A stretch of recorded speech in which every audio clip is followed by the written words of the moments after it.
जी बच्चों, तो सुबह वाले बच्चों की बात अब यहाँ से आगे हम शुरू करते हैं। ये बात बस मैंने आपकी क्लास में सुबह वाले बच्चों नहीं लिखी थी, ये बता दिया था वैसे आपको। अगर मार्केट प्राइस पे शेयर्स इशू करें तो कंपैरेटिव्स को हम रीस्टेट नहीं करते, लेकिन अगर हम बोनस इशू, स्प्लिट या कंसोलिडेशन करेंगे तो कंपैरेटिव्स को रीस्टेट करते हैं। हमने मार्केट प्राइस पे कल शेयर्स इशू किए थे क्वेश्चन नंबर 2 में, तो हमने 2011 में ईपीएस निकाली थी।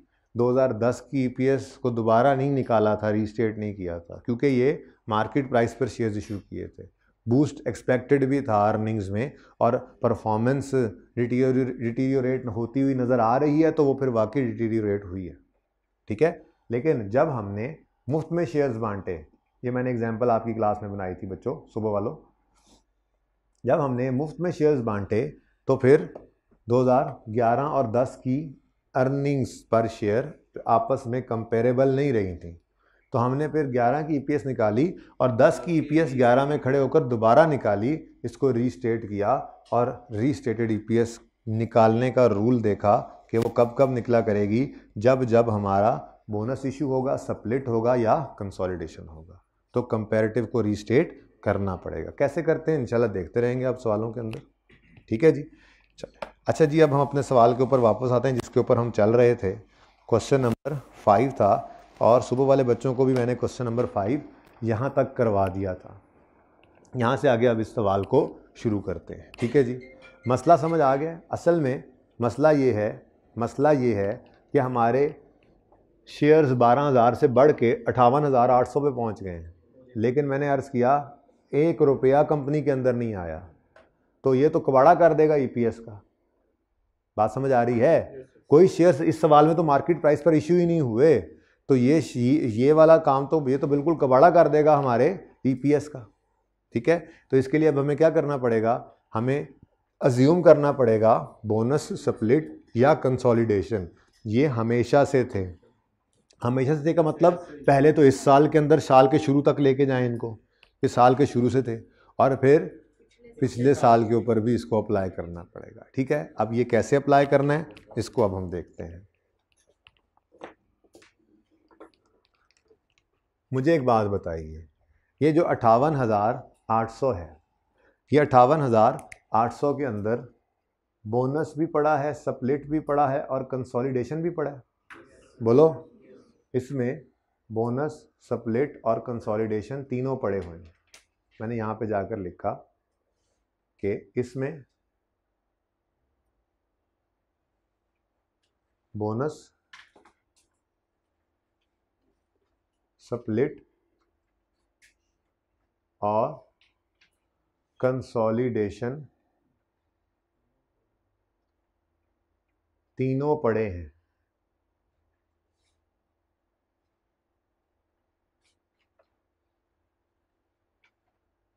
यानी कि इस फिगर में तो तीनों मौजूद है ना? क्या ख्याल है? जब इस फिगर में तीनों मौजूद हैं तो फिर क्या करना है? इस पे किसी चीज़ का असर अब डालने की ज़रूरत नहीं है, ठीक है ना। इसमें बोनस, स्प्लिट और कंसोलिडेशन तीनों का असर पड़ा है, यूँ लिखना चाहिए, ज़्यादा बेहतर हो जाएगा। हाँ, इम्पैक्ट, इसमें बोनस, स्प्लिट और कंसोलिडेशन तीनों का असर पड़ा हुआ है। इम्पैक्ट लिख लो यार, ये लो, इम्पैक्ट पड़ा हुआ है, ठीक है जी। तो इसलिए ये फिगर तो ठीक है। अब ऊपर चलते हैं। ये जो 73,500 है, ये 73,500 के बारे में आपका क्या ख्याल है? इसके बारे में क्या ख्याल है? इसमें बोनस पड़ा है, इससे ऊपर है। इसमें स्प्लिट पड़ा है, इससे ऊपर है। इसमें कंसोलिडेशन है, इसका मतलब इसमें बोनस और स्प्लिट का इम्पैक्ट पड़ा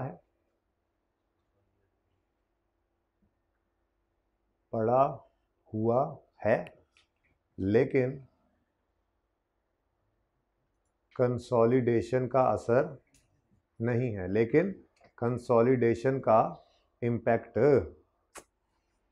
अच्छा वाला असर लिख रहा था मैं, इम्पैक्ट नहीं है तो फिर इसमें इस पर कंसोलिडेशन का इम्पैक्ट डाल दें, कंसोलिडेशन का इम्पैक्ट डाल दें।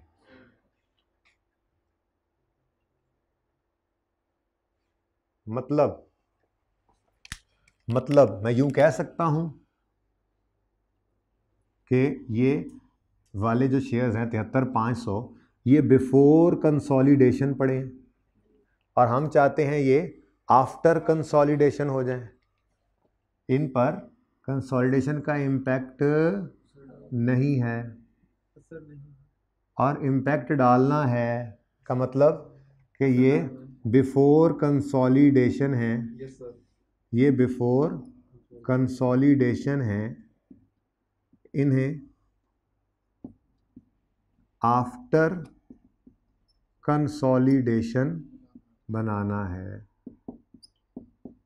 ये बिफोर कंसोलिडेशन है, इन्हें आफ्टर कंसोलिडेशन बनाना है।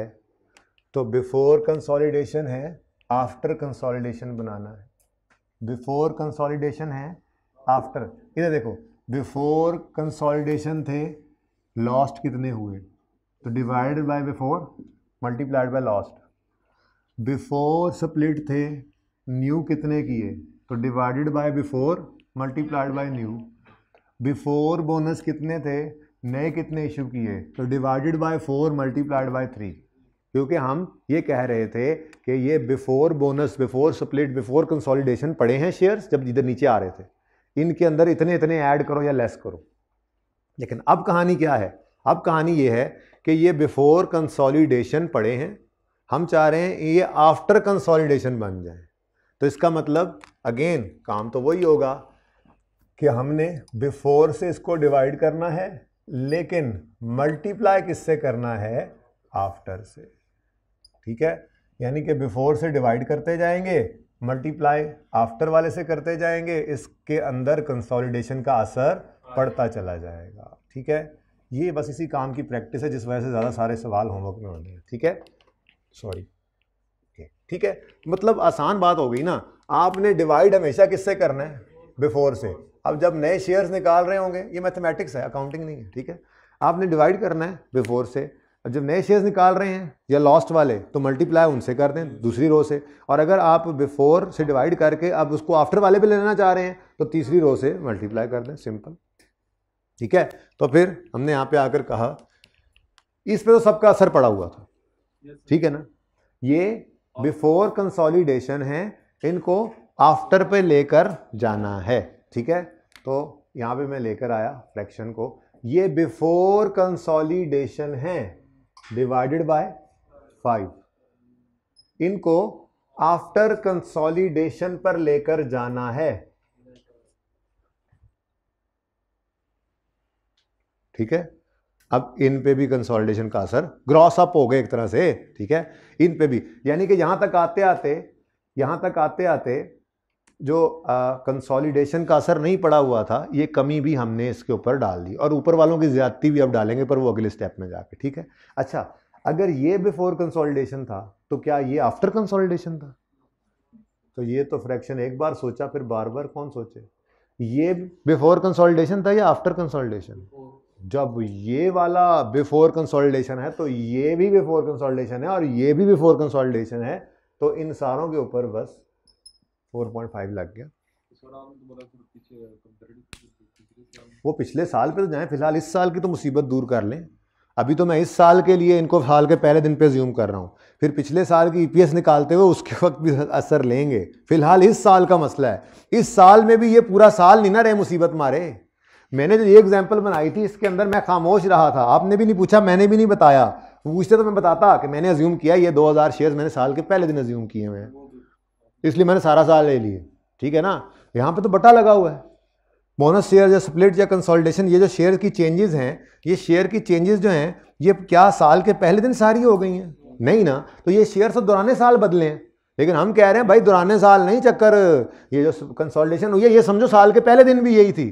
ये स्प्लिट हुआ है साल के पहले दिन भी था, ये बोनस साल के पहले दिन भी था। पहले इस साल को तो क्लियर कर लें, फिर जब पिछले साल के बारे में देखेंगे तो कहेंगे ओहो ये तो पिछले साल भी था, वो बाद में देखेंगे, फिलहाल इस साल का मसला तो हल कर लें। ठीक है, तो सुबह वाले बच्चों को मैंने कहा कि इससे आगे जब बात होगी ना तो ये ना समझना कि फिजिकल में बैठे हुए तो समझ आ रही थी, ऑनलाइन में समझ नहीं आ रही। अगली बात ही थोड़ी सी मुश्किल है, ये थोड़ी सी मुश्किल बात थी, लेकिन बहरहाल काबू आ जाएगी इंशाल्लाह, प्रैक्टिस है और कुछ भी नहीं है। यहां तक कोई मसला नहीं।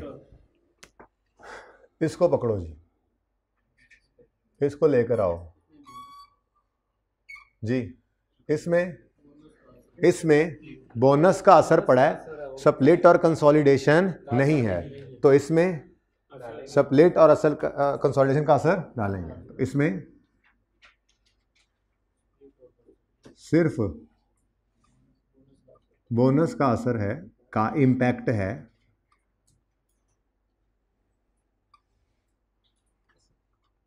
बाकी दोनों का नहीं है, तो बाकी दोनों का इम्पैक्ट डाल दें।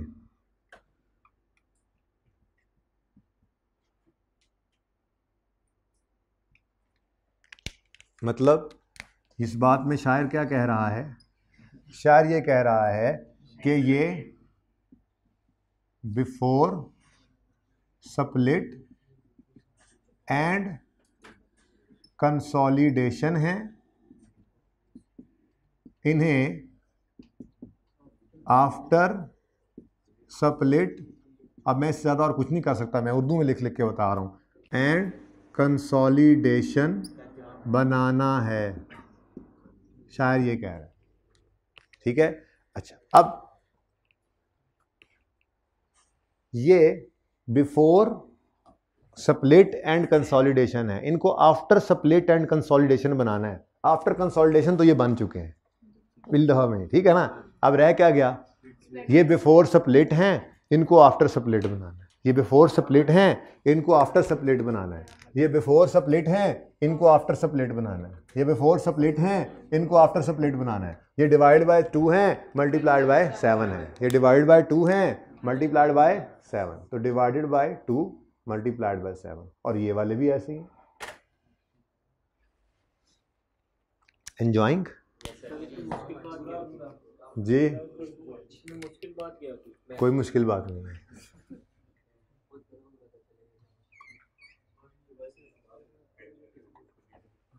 जी। 12,000 के बारे में क्या हुक्म है? हाँ, इसमें कुछ भी नहीं, तीनों का असर डाल दें। यानी ये बिफोर बोनस स्प्लिट, शायर क्या कह रहा है? बिफोर बोनस, चुप कर जाओ, स्प्लिट कन सेक देने में, चुप कर जाओ, कंसोलिडेशन। ये बिफोर बोनस स्प्लिट कंसोली, नजर नहीं आ रहा तो बोल रहा हूं ना, ऑनलाइन वालों एंड वालों बोल रहा हूं। बिफोर बोनस स्प्लिट कंसोलिडेशन है, इन्हें आफ्टर बोनस ये बोनस लिखा मैंने, स्प्लिट कंसोलिडेशन बनाना है, एप्पल नहीं है। अब ये देखो, ये before bonus, before split, before consolidation है, इनको after bonus, after split, after consolidation बनाना है। तो after bonus, after consolidation, after split तो हो चुका है, सिर्फ असर किसका रह गया? After bonus. ठीक है, तो ये बिफोर बोनस है, आफ्टर बोनस करना है, बिफोर बोनस है, आफ्टर बोनस करना है, बिफोर बोनस है, आफ्टर बोनस करना है। Divided by 4 multiplied by 7, divided by 4 multiplied by 7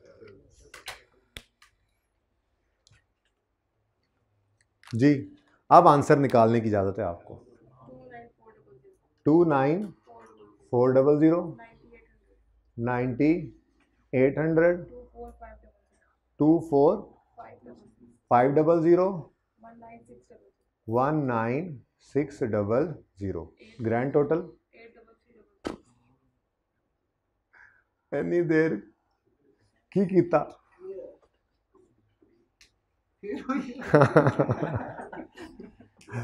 अच्छा, ये कब बदलेगा? जब यहाँ पर मार्केट इशू आएगा। अगला सवाल जो होमवर्क में देना है ना आपको, क्वेश्चन नंबर 7, 6 तो मैं भी करवाने लगा हूँ। जो 7 आपको होमवर्क में देना है ना, उस 7 के अंदर आप देखेंगे एक मार्केट इशू भी है और एक स्प्लिट कंसोलिडेशन बोनस में से 3 में से कोई 2 हैं। इन 3 में से कोई 2 हैं। जब भी कभी मार्केट इशू आएगा तो फिर ये क्वांटिटीज बदल जाएंगी, वैसे नहीं बदलेंगी, वैसे ये सेम रहती है। ठीक है। अच्छा, अब इससे आगे बढ़ाते हैं बात को। जी, calculate weighted average number of shares तो हो गया ना। अब क्वेश्चन नंबर 6 क्या है? Continuing from question 5, assume following are the profits for the current and previous year. 2014 का 72,000 है, 2015 का 72,000 सेम रखा हुआ है। ठीक है। मैंने यहाँ पे ईपीएस निकालनी थी वैसे, अगर चले यहाँ निकाल देते हैं। ईपीएस 2010 की, बोले जी 72,000 divided by 12,000 is equal to rupees 6 per share. जी,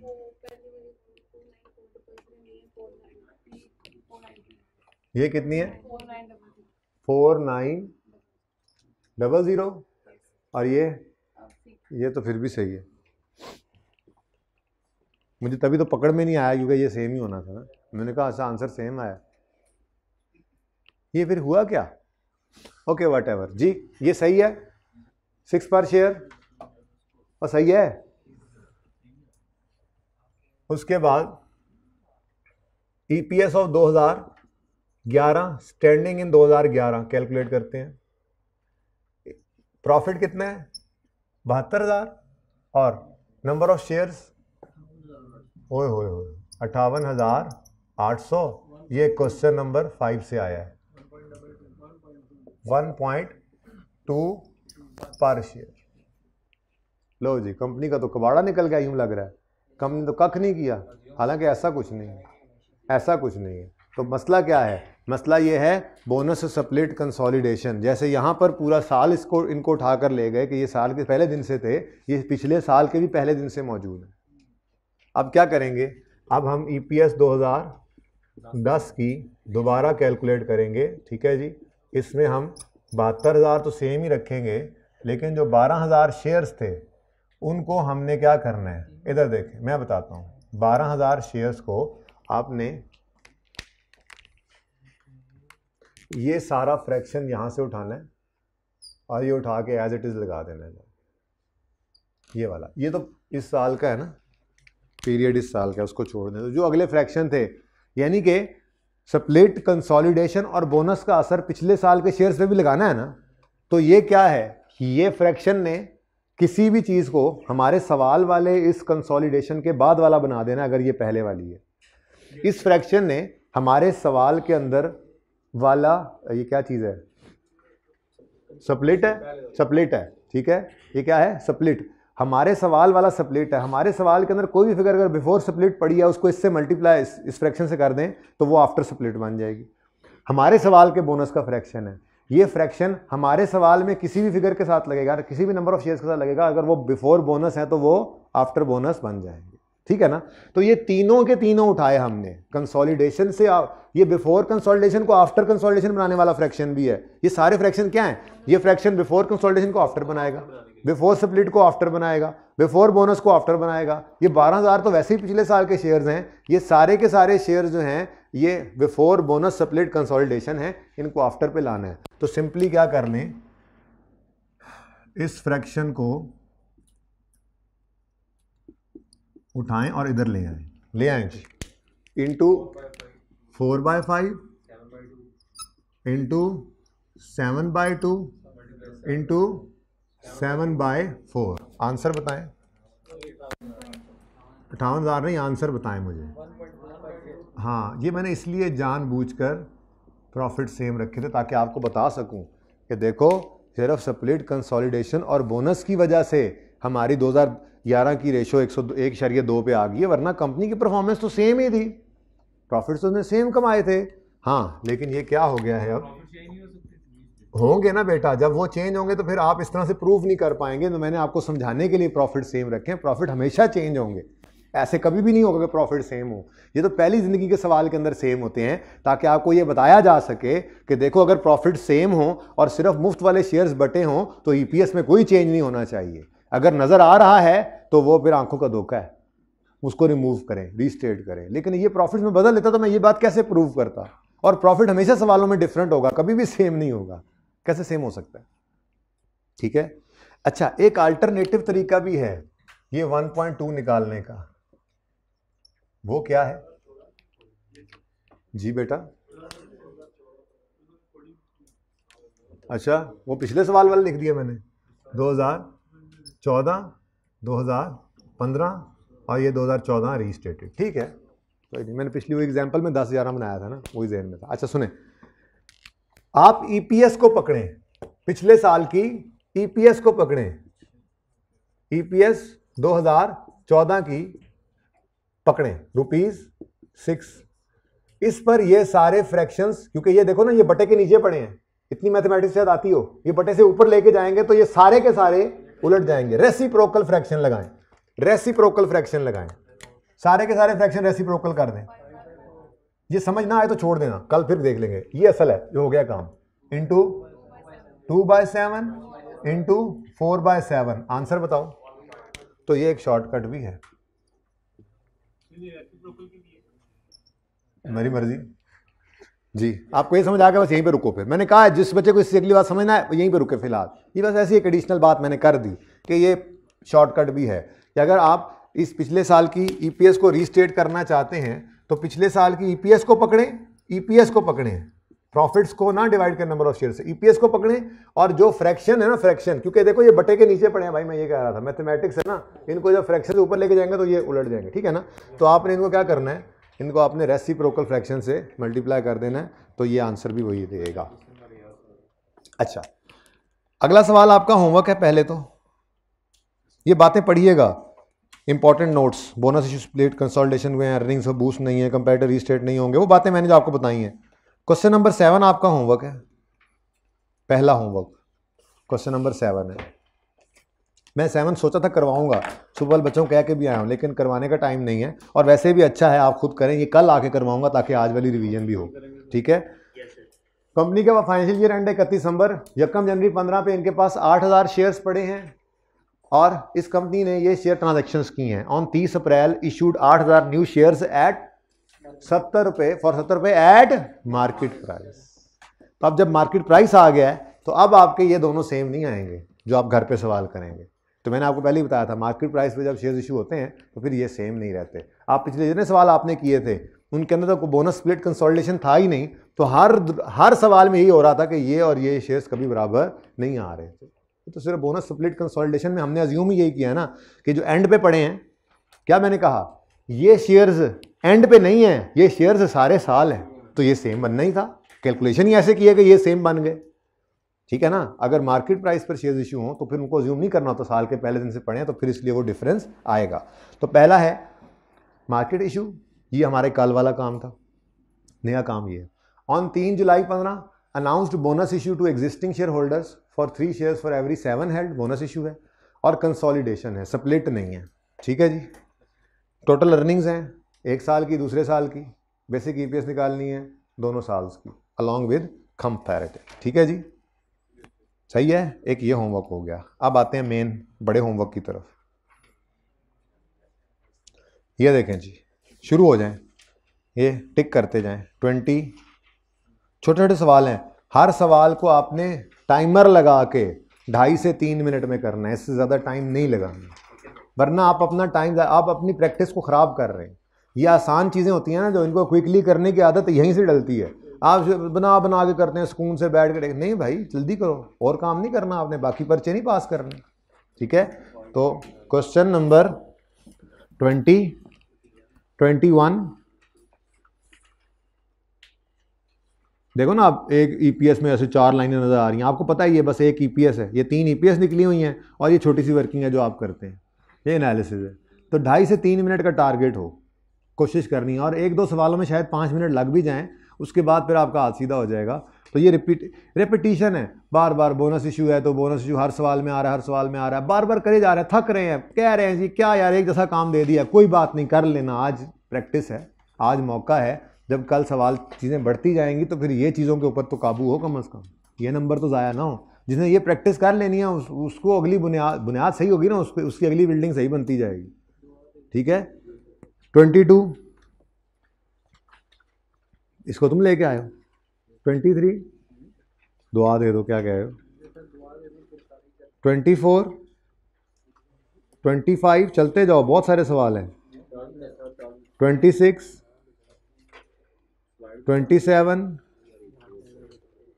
28 बस नहीं, अभी आगे और भी हैं, अभी राइट इशू आएगा, ब्रेक लगेगी, उसके बाद भी आएंगे। 29 बस यहाँ तक। कौन से कहाँ तक आए। 20 से 29। अभी ये 9 हो गए, 10 हो गए। प्लीज 20 से 29 हो गए। मैंने 10 से 15 कहे थे। 20 से 29 और उसके बाद पेज 620 पे आए, 40 से ऑनवर्ड्स। 40 इसमें स्प्लिट कंसोलिडेशन है। 41 42 43 44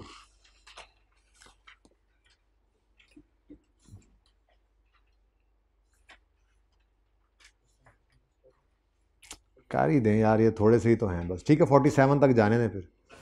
हाँ जी 46 47 ठीक है जी। ये कितने हो गए 8, ये हो गए 18 सवाल। हर सवाल पे कितने मिनट लगने हैं 19 नहीं यार, हर सवाल पे कितने मिनट लगाने हैं 3 मिनट। मैंने 5 लिखे, गलत किया, चलो मैं 3.5 मिनट लिख देता हूँ। किसी पे ज़्यादा लगेंगे, किसी पे कम लगा के बचाएंगे। कितने मिनट्स बन रहे हैं 60। आप इसको भी 63 ना करो, आप इसको भी 1.5 घंटा कर लो, कोई मसला नहीं है। ठीक है कोई बात नहीं, इसीलिए मैंने टाइम बढ़ा दिया। तो ये 1 घंटे का नहीं, 1.25 घंटे का होमवर्क कर लें। मोबाइल को साइड पे रख के करिएगा और बिल्कुल ऐसे फटाफट करिएगा, जैसे पर्चा ICAP का देते हैं ना वैसे। इससे आपकी स्पीड इंप्रूव होगी, प्रैक्टिस भी हो जाएगी और टाइम भी कम लगेगा। ठीक है। वैसे आपको एक और बात बता दूं, हमने क्या क्या पढ़ लिया है, बस 1 मिनट और। ये मैं आपको अभी होमवर्क दे नहीं रहा, वैसे बता रहा हूँ आपको, प्रेशर पड़ता है। ये देखें जी, बोनस इशू हमने पढ़ लिया है। ठीक है। एडजस्टमेंट फैक्टर मैंने आपको एनालिसिस के अंदर सिखा दिया है। क्वेश्चन नंबर 8 आप कर सकते हैं, अभी नहीं करना, कल देख लेंगे। फिर शेयर स्प्लिट हमने कर लिया है। ये छोटी छोटी एग्जांपल्स ICAP की दी हुई हैं किताब की। कंसोलिडेशन हमने कर लिया है। ठीक है जी। ये एग्जांपल 11 भी ICAP की है। राइट शेयर्स हम कल करेंगे। ठीक है। राइट शेयर्स के बाद फिर इंशाल्लाह डाइल्यूटेड EPS की तरफ चले जाएंगे हम। ठीक है। ये डाइल्यूटेड EPS है, तो हम कंफर्टेबली इसको करते जा रहे हैं, लेकिन कंफर्टेबल ही रहें। इसके लिए प्लीज़ आप लोगों ने ये क्वेश्चंस लाजमी करने हैं। टोटल कोई 18-19 सवाल हैं, करके आइएगा। ज़िंदगी रही तो कल होगी मुलाकात। अल्लाह हाफिज़। इधर रोकें, इधर रोक के करें। 1 मिनट सब बैठे रहिएगा। ठीक है जी। अल्लाह हाफिज़। पूरा फ्रेम हो, पूरा एंड तक। अल्लाह हाफिज़।